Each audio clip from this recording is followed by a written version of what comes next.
All right. Hello, everyone. It is Coach Sarah, and it is another awesome Thursday night in Chicagoland. It is spring, and with that comes the later setting of the sun. And as we can see, our beautiful friend Jess is sitting outside in Chicago, which means that it is warm enough to sit outside, and that brings me great joy. So hello, it is time for the message this evening, and tonight's the message that I want to bring you is one that some of you might be a little offended by initially, but I want you to allow this message to sink in a way that gets you to think a little bit differently, like I usually ask you to, and allows you to sit with solutions that get you to start thinking differently about what makes you special. Because here's the thing, guys and gals, your body, your physical body, is the least interesting thing about you. And I want you to let that sink in for a minute, because it is. Your physical body is the least interesting thing about you. But yet, when we pick ourselves apart and we focus on our flaws and we focus on what we lack and we focus on what we want to change, what are we focused on? Our habits and our personality traits? Hell no. We're focused on that dimple of cellulite on our upper thigh, or we're focused on that wrinkle underneath our eye, or we're focused on that belly fat that we don't want, or we're focused on not being fast enough, or we're focused on not, whatever it is that we are lacking. We're focused on the lack. And we're focused on the lack in our physical body and what we don't have. Well, I'm here to tell you that it's okay to have physical goals. It's okay to want to change. It is okay to want to make a shift in the way you look. I am not here to discourage your physical goals. I want you to crush your goals. You know that. I am here to facilitate that crushing of those goals. But I want you to have a very clear vision of all of the things that make up you that aren't your physical body, that make you special, that make you unique. So I find that a lot of my clients and a lot of the people that I have met throughout the years of being a coach hold this contingency plan with their physical body, the way they look, and their happiness. Like, if I just get myself to this place physically, then I am going to be happy. If I can just get myself into the size 6 pant or whatever, fill in the blank, I am going to be happy. If I could just drop this last 10 pounds, I am going to be happy. I am here to tell you that happiness is a choice, and it is not a contingency plan on your physical performance. Your happiness shouldn't come as a result of you achieving your physical goals. Can it make you happy to hit a goal? Yes, it should make you happy to hit a goal. But your happiness shouldn't ride on that contingency that you get there. We need to learn to be happy in the body that we have right now, today. If we ever want to be happy in any version of the body that we have. So what does that look like?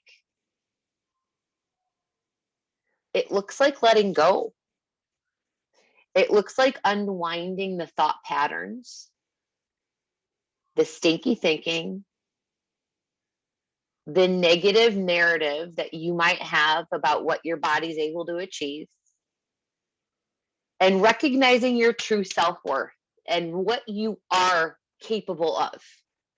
Because the reason that you're not at your goal right now, whatever that goal may be, is because you haven't yet shown up in the way that you need to in order to get there. Or you haven't shown up long enough. Because you might be showing up and you might be starting to do the things. Like if you're in the Big 5 accountability challenge, you might be doing the Big 5. But maybe you haven't shown up long enough to see an impact. So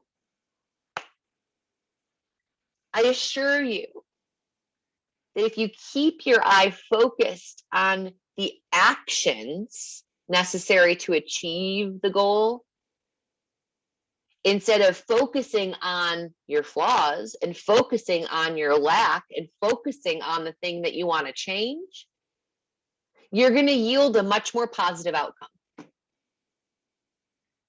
Because oftentimes we stare at the scale. Like, so let's say that the scale is the thing that we want to move. We want to move the needle on that scale. Let's say we want to lose 10 pounds. Instead of putting the energy and the focus into the actions necessary to get that 10 pounds off, we stare at the scale like the staring at the scale is going to do it.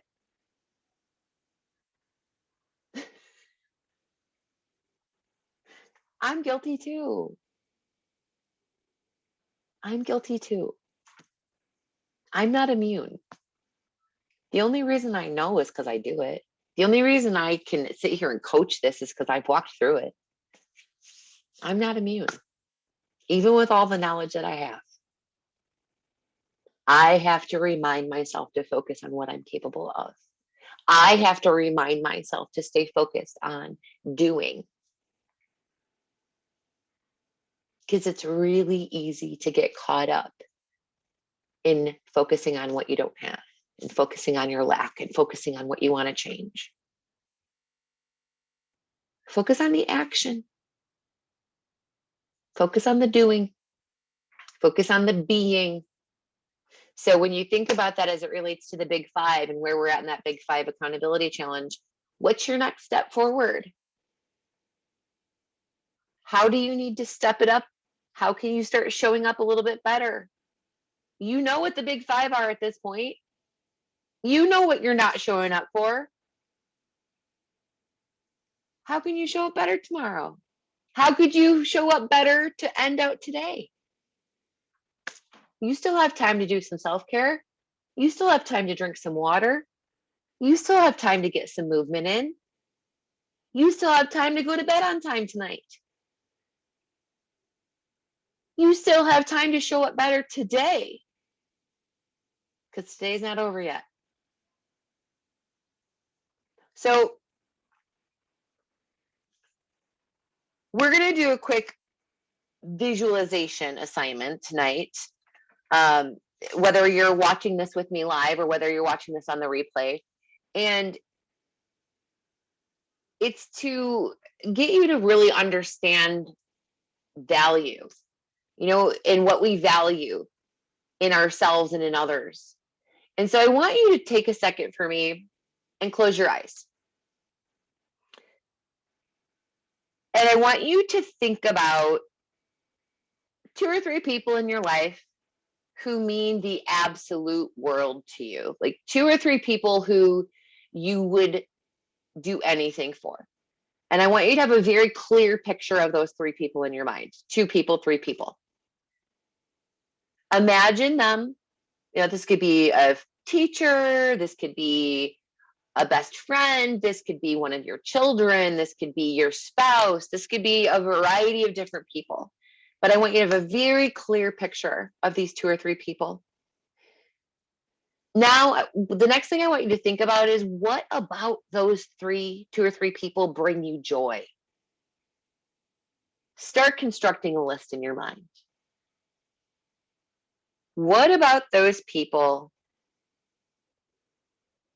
make you feel, what about them makes you feel warm and fuzzy? What is it about them that has them in that list of 2 to 3 people? What attributes do they have? Think about that. Soak up all the things about them that you love. Think about it. Now, do any of those things that you're thinking about on that list have to do with their physical attributes? No, probably not. So if we have this ability to love other people and accept other people and think about other people based off of things that are non-physical related attributes, why can't we do that for ourselves?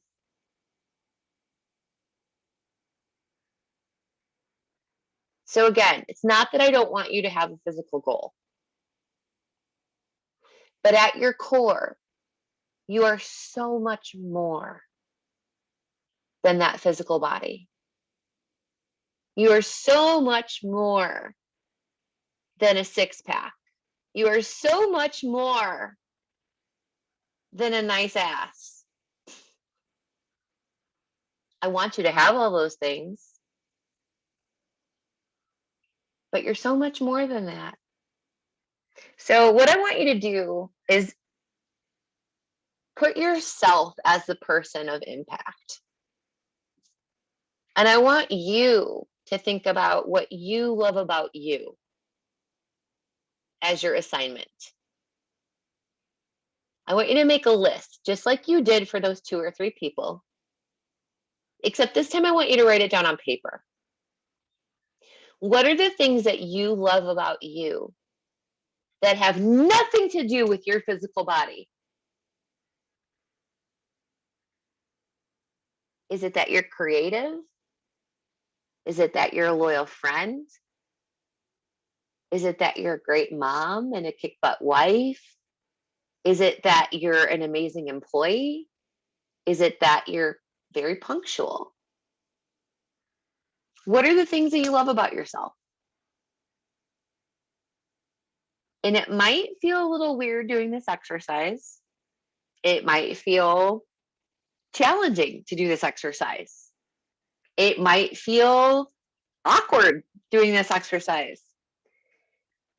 But it's because we have spent literally decades focusing on the things that are wrong with us, focusing on our flaws, focusing in on our inequities, focusing in on our inadequacies, focusing in on all the things that we want to change about ourselves.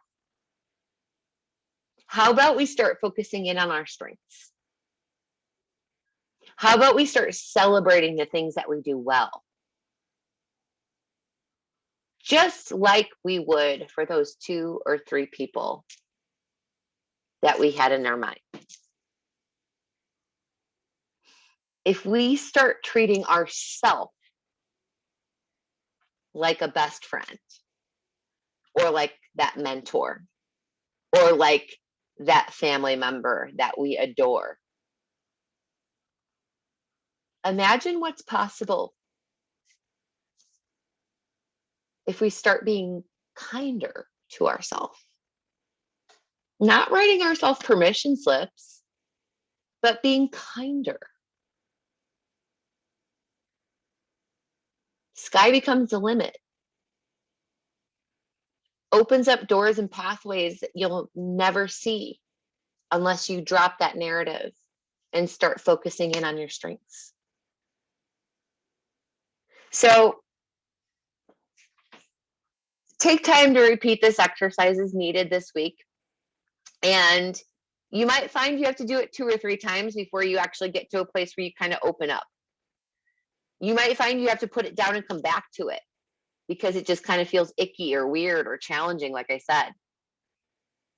But follow through. Follow through.